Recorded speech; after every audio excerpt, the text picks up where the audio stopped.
Yan, what's up dribblers at mga ka-shooters? Kamusta po kayong muli? Yan, for today's video, update lang natin itong konting update ngayon dito sa ating basketball covered court. Kung napapansin nyo yung natututukan ng ating video, yung poste dito sa dulo sa likod ng bahay ni Sir June Batchar.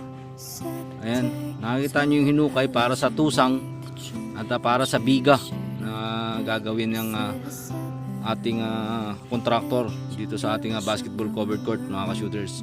So ayan yung unang butas para sa poste. So ito naman yung ayan, may tansik. Kung napapansin nyo, may tansik.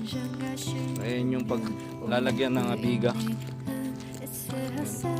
Poste again. Ayan. Tapos ayan pa rin yung pagdadaanan ng tusang at ng biga. Poste ulit. Every 6 meters may poste. So, ayan. Ayan pa rin yung may mga bakal dating flooring. Sobrang tigas daw ng semento. Poste ulit. May malaking bato. So, hanggang dito yan sagad. Ayan.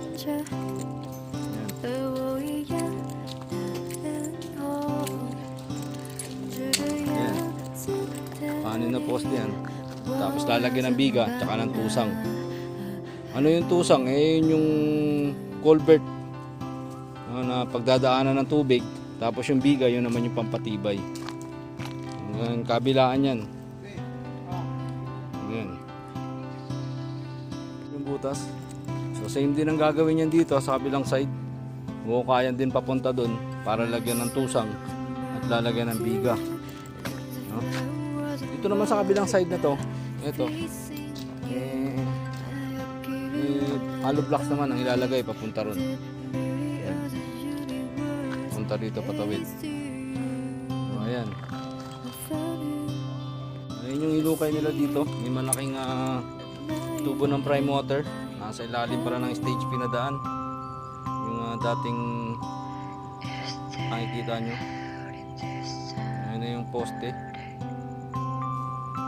Hindi natin alam kung anong diskarte gagawin nila dyan. Di tayo sa may stage. Yun pa rin yung may malaking bato. Yung kanilang pinakalkal.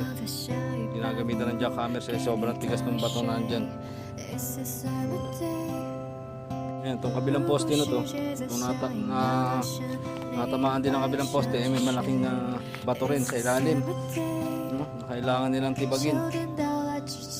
Ayan, matatagalan pa ito bago sila makaangat kasi nga gawa na itong malalaking bato bago sa kanilang poste na gagawin. Ayan, napakalaki.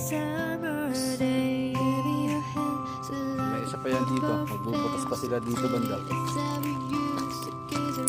Dito naman punta naman yan dun.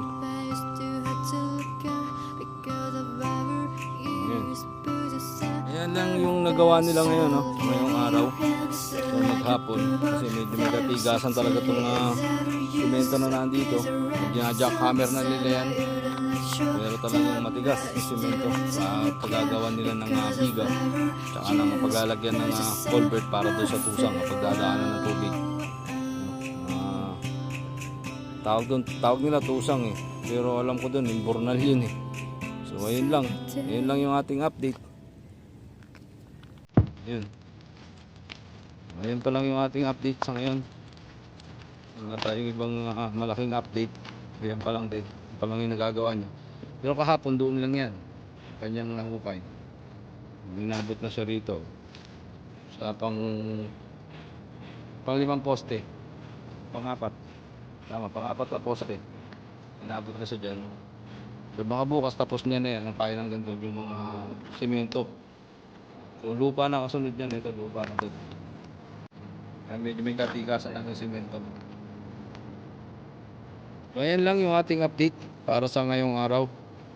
Maraming salamat sa iyong panonood. At kung bago ka pa lang sa aking YouTube channel, huwag mong kalimutan mag-subscribe.